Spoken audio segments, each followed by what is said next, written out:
The state of Colorado is preparing for a major shakeup in our child welfare system. Next year, dozens of kids in the foster care system who have ties to Colorado Springs are scheduled to be removed from group homes, but at this point, they have nowhere to go. Investigative reporter Patrick Nelson explains the reason for the change and the mission to get the foster kids some help. In less than 40 days, Department of Human Services leaders and local child welfare groups will have to figure out what to do with roughly 100 Colorado kids.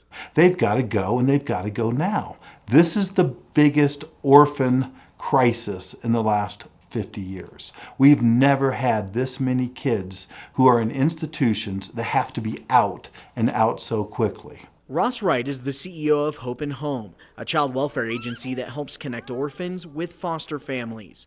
The Family First Prevention Services Act, tucked inside a massive spending bill President Donald Trump signed in February, is changing the rules on spending and how states approach foster care. Now, many Colorado kids will be removed from group homes. The problem is, with a shortage of foster families, nobody is sure where they will end up.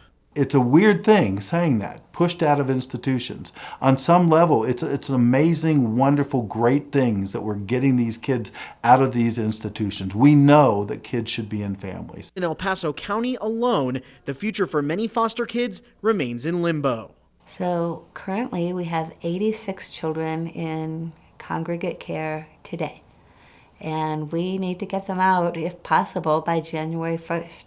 21-year-old Brogan Lewis understands the struggle these foster kids are going through. He spoke with News 5 about his time living in a group home.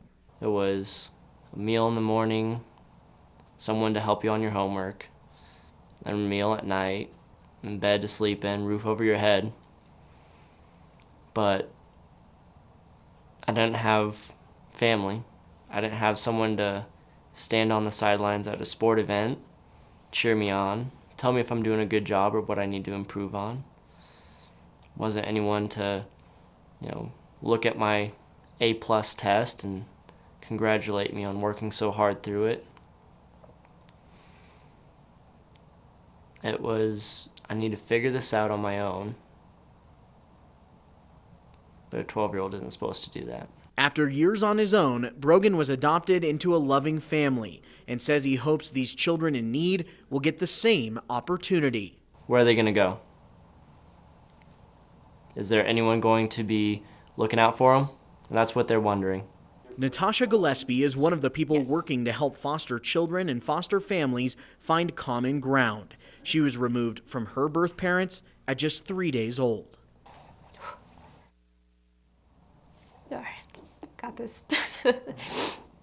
If I was not removed, I would have been in a very scary state. I've been in a scary, very questionable time constantly.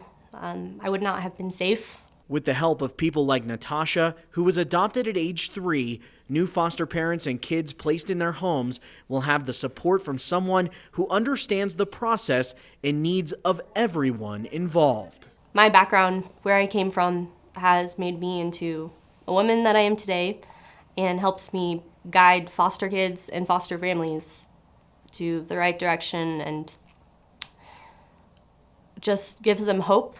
Some of the most challenging cases involve matching teenagers with families who are willing to take a chance on someone like Brogan, who was exiting the group home lifestyle as a high schooler.